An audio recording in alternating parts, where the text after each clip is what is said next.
बिस्मिल्लाहिर्रहमानिर्रहीम अस्सलाम वालेकुम। मैं हूँ फ़रिया सलीम और आप देख रहे हैं मनहादी फूड रेसिपीज़। तो जी आज मैं लेकर आई हूँ चिकन लवर्स के लिए एक और बहुत ही ज़्यादा खाई जाने वाली मज़ेदार सी रेसिपी जो कि है चिकन विंग्स। तो अगर आप मेरी रेसिपी को देखते हैं कंप्लीट और सारे स्टेप्स को अच्छी तरह से फॉलो करते हैं तो आप भी बना सकते हैं बाहर से क्रिस्पी और अंदर से जूसी विंग्स। तो चलिए फटाफट से रेसिपी स्टार्ट करते हैं। सबसे पहले यहाँ पर मैंने कुछ पानी लिया है और उसमें मैंने 1 टेबलस्पून नमक का ऐड कर दिया है और यहाँ पर 3 से 4 टेबलस्पून ऐड करेंगे वाइट विनेगर के और 1 टेबलस्पून लेमन जूस का। और इसको करते हैं एक दफ़ा स्टर और नमक को कर लेते हैं मिक्स और उसके बाद इसमें डिप करेंगे विंग्स को। पानी इतना होना चाहिए कि सारे विंग्स जो हैं वो अच्छी तरह से इसमें डिप हो जाएं। मैंने 1 दर्जन विंग्स लिए हैं। This procedure is called as brining और ब्राइनिंग के दौरान आपके चिकन का टेस्ट 3 से 4 गुना इन्हेंस हो जाता है क्योंकि जो इंग्रेडिएंट्स हमने इसमें ऐड किए हैं वो सारे चिकन में अच्छी तरह से पेनिट्रेट कर लेते हैं। इसका टाइम 20 मिनट से लेकर 1 घंटे तक का है, यानी कि मिनिमम 20 मिनट और मैक्सिमम 1 घंटा। लेकिन अगर आप जल्दी में हैं और आप इसको स्किप करना चाहते हैं तो स्किप भी कर सकते हैं, लेकिन ना स्किप करें तो ज़्यादा अच्छी बात है। अच्छा जी, ब्राइनिंग के बाद आप इसको निकालें और किसी भी टोकरी में इसको रख दें और जब भी इसका पानी अच्छी तरह से खुश्क हो जाए तो उसके बाद आपने इसमें जो है मसाले ऐड करने हैं। यहाँ पर 1 टीस्पून मैंने ऐड किया है रेड चिली पाउडर का, 1 टीस्पून इसमें मैं ऐड करूँगी चिली फ्लेक्स का और जनाब 1 ही टीस्पून इसमें मैंने ऐड किया है नमक का। और यहाँ पर तकरीबन 1.5 टेबलस्पून जो है वो मैं इसमें ऐड कर रही हूँ लहसुन के पेस्ट का। अदरक आपने इसमें नहीं डालना। और यहाँ पर 1 टेबलस्पून ऐड करेंगे इसमें वाइट विनेगर का। चिली सॉस में 1.5 टेबलस्पून ऐड कर रही हूँ क्योंकि मुझे इसका टेस्ट अच्छा लगता है। आप चाहें तो आप थोड़ा सा कम भी कर सकते हैं, लेकिन इसके साथ इसके स्पाइसेस जो हैं वो बिल्कुल बैलेंस हो जाते हैं। यहाँ पर 1 टेबलस्पून ऐड किया है मैंने सोया सॉस का। अच्छा जी, यहाँ पर हम इसमें ऐड करेंगे अब थोड़े से ऑरिगेनो लीव्स। अगर आपको टेस्ट अच्छा लगता है तो ऐड करें, अगर नहीं तो आप इसको स्किप भी कर सकते हैं। और लास्ट में इसमें ऐड करेंगे 1 अदद अंडा। अगर आप चाहें तो अंडा स्किप भी कर सकते हैं, लेकिन अगर ऑफ कोर्स अगर आप इसमें शामिल करेंगे तो टेस्ट काफ़ी ज़्यादा बढ़ जाएगा, लेकिन अगर नहीं है तो अंडे के बिना भी काम चल सकता है। अच्छी तरह से अपने हाथों से इसको मिक्स कर लें। मेक श्योर कि आपके हाथ धुले हुए और साफ़ सुथरे हों। अच्छी तरह से इनको मिक्स करने के बाद हमने इनको रेस्ट देनी है 20 मिनट से लेकर 1 घंटे तक, यानी कि मैक्सिमम जो है वो आप 1 घंटा रख सकते हैं, 1 घंटे से ज़्यादा भी रख सकते हैं, लेकिन मिनिमम जो है वो 20 मिनट तो होने ही चाहिए।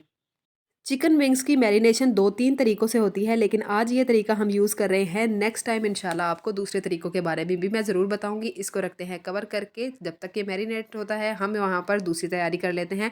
यहाँ पर मैंने आधा किलो मैदा लिया है, उसमें हाफ़ टी स्पून मैं ऐड करूँगी बेकिंग पाउडर का और तकरीबन हाफ़ टी स्पून ही इसमें मैं ऐड करूँगी काली मिर्च पाउडर का और हाफ़ टी स्पून के बराबर ही यहाँ पर मैं नमक भी ऐड करूँगी। देखिए, अगर आप मैदे में कोई चीज़ ऐड नहीं भी करेंगे तब भी क्रम्स बनते हैं और बहुत मज़े के बनते हैं, लेकिन मैं मैदे के फीकेपन को थोड़ा-सा दूर करने के लिए इसमें लाइट से स्पाइस ऐड कर रही हूँ।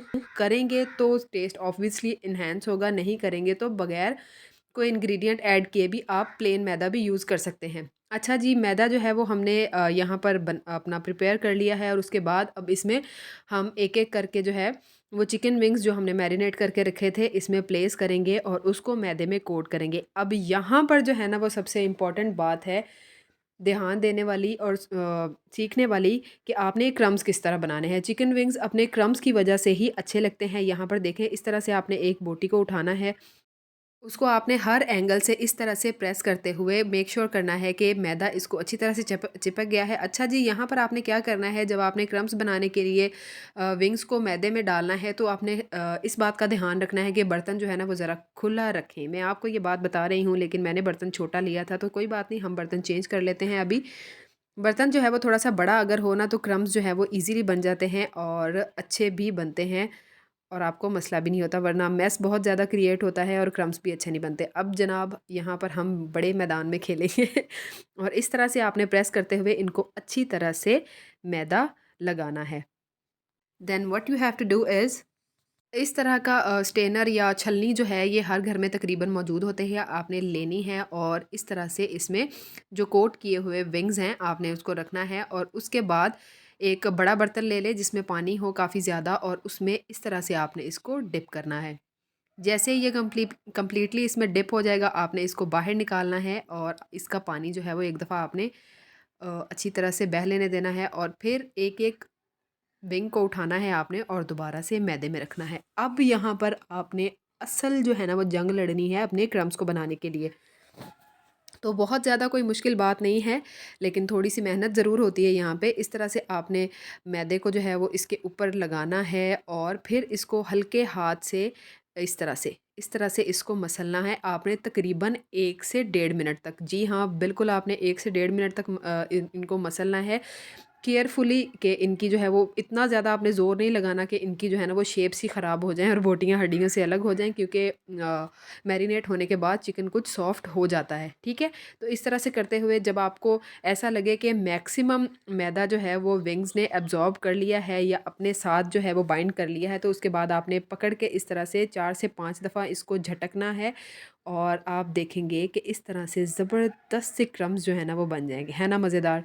तो जी इसी प्रोसीजर को रिपीट करते हुए आपने सारे विंग्स जो हैं वो कोट कर लेने हैं। लेकिन एक बात का आपने ख़्याल रखना है, जब मैदा जो है वो हम यूज़ करते हैं बार-बार तो फिर इस तरह से मैदा उसमें गीला हो जाता है और गुठलियाँ आ जाती हैं, तो यहाँ पर आपने मैदे को एक दफ़ा छानना ज़रूर है। आप इसको छानेंगे और बिना गुठलियों वाला मैदा इस्तेमाल करेंगे और जो गीला हो चुका है उसको आप आटे की तरह गूँध के पराठे में भी इस्तेमाल कर सकते हैं, वो ज़ाया नहीं होगा। ये देखें मज़ेदार से क्रम्स जो हैं वो हमने तैयार कर लिए हैं।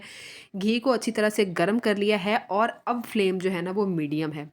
अच्छी तरह से घी को गर्म करने के बाद फ्लेम को मीडियम करना है। एक-एक करके आपने इसमें विंग्स ऐड करने हैं और जनाब उसके बाद आपने मीडियम फ्लेम के ऊपर 1.5 से 2 मिनट आपने पकने देना है। इसको फ्लिप नहीं करना, ताकि इसके जो क्रम्स हैं वो अच्छी तरह से बन जाएँ, हार्ड हो जाएँ, ताकि आपके चम्मच चलाने की वजह से क्रम्स ख़राब ना हो। 1.5 से 2 मिनट के बाद कुछ ये इस तरह से हो जाएँगे, बिल्कुल इसका मैदा जो है वो हार्ड हो जाएगा और नीचे से कुछ ब्राउन सा भी हो जाएगा, तो आपने इनको फ्लिप करना है केयरफुली। अब ना जो है वो आपका ऑयल ख़राब होगा क्रम्स के टूटने की वजह से, ना क्रम्स ख़राब होंगे आपके चम्मच चलाने की वजह से। तो this is the best way to make very crispy wings. आप देखें यहाँ पर जैसे-जैसे क्रम्स हमने डाले थे वो वैसे के वैसे ही बरकरार हैं, चम्मच चलाते तो ये ख़राब हो जाते। अब यहाँ से पर तकरीबन इसको 10 मिनट लगते हैं, 8 से 10 मिनट लगते हैं अंदर तक विंग्स को पकने के लिए ऑन मीडियम फ्लेम। फ्लेम का आपने ख़ास ख़्याल रखना है, फ्लेम हाई नहीं होना चाहिए, वरना बाहर से तो क्रम्स अच्छे बन जाएँगे लेकिन अंदर से चिकन कच्चा रह जाएगा, क्योंकि मैदे की जो कोटिंग है वो काफ़ी थिक होती है, तो अंदर तक फिर आपका चिकन नहीं पकेगा। So be careful about the flame. और जनाब 8 से 10 मिनट जब आप इसको पकाएंगे तो इस तरह से मज़ेदार क्रिस्पी जूसी और ज़बरदस्त विंग्स जो हैं वो तैयार हो जाएंगे। तो जी एक दफ़ा निकाल के मैं आपको दिखा देती हूँ कि यहाँ पर क्रम्स बनने की या इसको अच्छी तरह से फ्राई होने में कोई कसर नहीं है। हालांकि कैमरा में इतना अच्छा जो है ना वो रिज़ल्ट नहीं दिख रहा जितना अच्छे ये वैसे दिखने में लग रहे हैं, लेकिन फिर भी मैं आपको दिखा देती हूँ कि ये कितने ज़बरदस्त लग रहे हैं। तो चलिए जी इनको कर लेते हैं डिश आउट। और आई होप कि मैंने आपको जो है वो पूरी रेसिपी बहुत अच्छे तरीके से समझाई है और आप भी जब मेरी रेसिपी को फॉलो करेंगे तो इसी तरह के परफेक्ट विंग्स आप भी तैयार कर सकते हैं। तो here I want to request you कि अगर आप मेरे चैनल पर नए हैं तो काइंडली मेरा चैनल सब्सक्राइब करें और रेसिपी अच्छी लगी है तो लाइक करिए, शेयर कीजिए फ्रेंड्स और फैमिली के साथ और सब्सक्राइब करना मत भूलिएगा। मुझे दीजिए इजाज़त नेक्स्ट रेसिपी तक के लिए। अल्लाह हाफिज़ नासिर।